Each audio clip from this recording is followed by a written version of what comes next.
Live TV, सच सबसे आगे। नमस्कार, आप देख रहे हैं द लाइव टीवी। आपके साथ मैं हूं हर्षिता सिंह। दूसरी पार्टियों को तोड़ते तोड़ते अब भाजपा ने खुद की सहयोगी पार्टी जेडीयू को भी बड़ी सेंध लगा दी है। उसमें अरुणाचल प्रदेश में बीजेपी ने जेडीयू को एक बड़ा झटका दिया है, जिसमें बिहार के मुख्यमंत्री नीतीश कुमार को जवाब देते नहीं बन रहा था तो सीधा सीधा सवाल टालते दिखाई दिए। और पूरा सवाल सुनने के बाद नीतीश कुमार ये कहते हुए चलते बने कि अरे ये सब तो कोई बड़ी बात नहीं है, मतलब बीजेपी की तरफ से जेडीयू को ये क्रिसमस गिफ्ट। अब यहां आपको बता दें कि ये तंज हमारा नहीं है, ये चुटकी लिया है राजद ने नीतीश कुमार के ऊपर, जेडीयू के ऊपर। पूरी खबर आपको बताएंगे और क्या ट्वीट है राजद के, इस खबर पर सब बताएंगे आपको। इसके लिए आप हमारे साथ इस वीडियो के अंत तक बने रहे।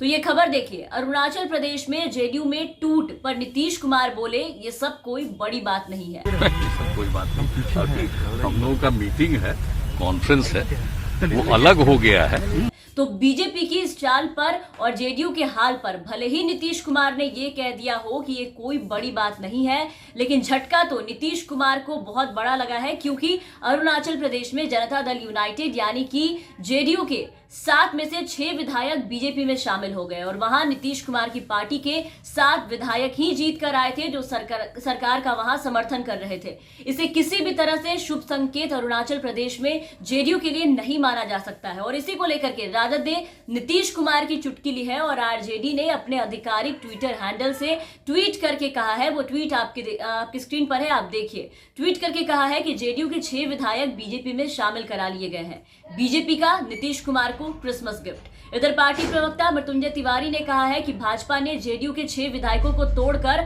अपने पाले में शामिल करा लिया। अब बिहार में भी भाजपा यही खेल करेगी, संभल जाइए नीतीश जी। उन्होंने कहा है कि भाजपा ने जो खेल अरुणाचल में खेला है वही खेल वो बिहार में दोहराएगी ही दोहराएगी, क्योंकि बिहार के भाजपा के 2 डिप्टी सीएम ने दिल्ली जाकर पीएम मोदी और राष्ट्रपति रामनाथ कोविंद से मुलाकात की है। तो इसको लेकर के उन्होंने कहा कि इस मुलाकात के कई मायने निकलकर सामने आ रहे हैं। भाजपा कैबिनेट विस्तार के पहले कहीं अपना विस्तार बिहार में ना कर ले और अपनी पार्टी की सरकार ना बना ले, अपने दम पर कहीं सरकार ना बना ले, तो इस बात की आशंका है। ऐसे में मुख्यमंत्री जी समय रहते कुछ बोलिए और करिए। सबसे महत्वपूर्ण बात की संभल जाइए। ये तंज लगातार आरजेडी की तरफ से, उनके प्रवक्ताओं की तरफ से किए जा रहे हैं, लेकिन नीतीश कुमार की स्थिति एनडीए में कुछ ऐसी हो गई है कि ना तो वो पार्टी से गठबंधन तोड़ सकते हैं और ना ही अब महागठबंधन के साथ अपना रिश्ता जोड़ सकते हैं। अब तक कांग्रेस और दूसरे विपक्षी दलों के विधायकों सांसदों को तोड़ती रही बीजेपी ने अब अरुणाचल प्रदेश में अपनी सहयोगी जेडीयू को तगड़ा झटका दिया है। बिहार के बाद अरुणाचल ही एक ऐसा राज्य है, आपको बता दें, कि जहां पर जेडीयू को चुनावी सफलता मिली थी, लेकिन बीजेपी ने इस पर भी जाकर के वहां ग्रहण लगा दिया है। बीजेपी के पास पुराने सहयोगियों के नाम पर सिर्फ और सिर्फ नीतीश कुमार की पार्टी जेडीयू ही बची है। शिवसेना, शिरोमणि अकाली दल जैसे बहुत पुराने सहयोगी रह चुके हैं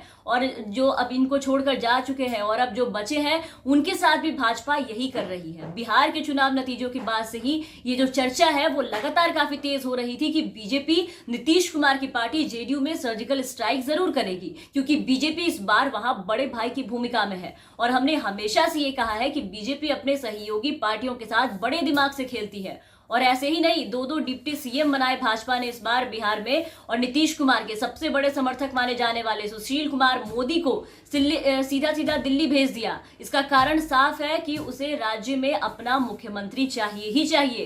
खैर, बड़े भाई की भूमिका में आने के बाद तो इस बार भाजपा विधायक भी ज्यादा है और ऐसे में जेडीयू को बचाने और साथ ही बिहार में अपने मन मुताबिक सरकार चलाने की एक बहुत बड़ी चुनौती है नीतीश कुमार जी के सामने इस बार।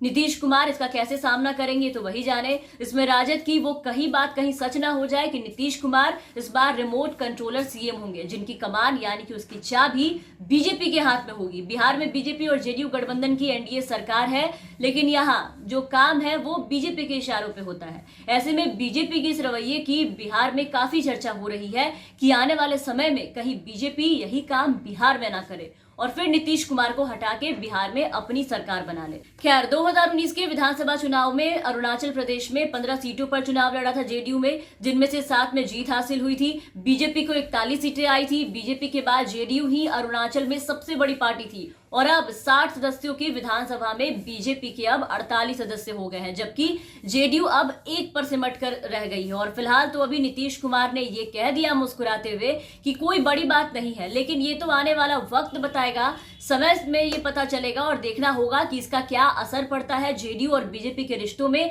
साथ ही इस एनडीए गठबंधन पर, क्योंकि नीतीश कुमार इस बार पूरी तरीके से चारों तरफ से फंसे हुए नजर आ रहे हैं। क्योंकि जब से बीजेपी बड़े भाई की भूमिका में नजर आई है, तब से आप देखिए कि नीतीश कुमार के ऊपर कई सीएम का पद तो उन्हें दे दिया गया, लेकिन उसके बाद से कई तरीके के जो दबाव है वो उन पर बनाए जा रहे हैं। लव जिहाद कानून को लेकर के भी आप देखिए कि भाजपा के कई मंत्री जो है वो लगातार नीतीश कुमार पर दबाव डाल रहे हैं। एक तरफ नीतीश कुमार ये कहते हैं कि लव जिहाद तरह की कोई कानून बिहार में लाने की जरूरत नहीं है, जेडीयू के जो नेता है वो भी इसका समर्थन नहीं करते हैं, लेकिन भाजपा के मंत्री नेता सब इन पर लगातार दबाव डाल रहे हैं। तो ऐसे में जो बातें कही गई थी विपक्ष की तरफ से कि इस बार भले ही नीतीश कुमार एक बार फिर से सत्ता पर काबिज हो गए हो, एक बार उन्हें फिर से मुख्यमंत्री की जो कुर्सी है वो मिल गई हो, भाजपा ने अपना किया हुआ वादा पूरा किया, लेकिन इस बार नीतीश कुमार की चलती यहां नहीं चलेगी, क्योंकि इस बार कैबिनेट में इनके 2 डिप्टी सीएम भी है और इसके साथ ही इनके विधायक भी ज्यादा है। तो इस बार जो पूरी कमान है वो बीजेपी के हाथ में है, बिहार की कमान, और नीतीश कुमार उनके इशारों पे चलने वाले सीएम है। तो ऐसे में देखना होगा कि आगे आगे क्या क्या देखने को मिलते हैं। और तमाम अपडेट्स और खबरों के लिए आप बने रहे हमारे साथ। अगर आपने अब तक हमारे चैनल को सब्सक्राइब नहीं किया है तो जरूर सब्सक्राइब कर ले, साथ ही बेल आइकन जरूर दबाएं ताकि हमारी हर अपडेट्स आप तक पहुंचती रहे। और अगर आप हमारा ये वीडियो हमारे फेसबुक पेज पर देख रहे हैं तो हमारे फेसबुक पेज को जरूर फॉलो कर ले। धन्यवाद। लाइव टीवी, सच सबसे आगे।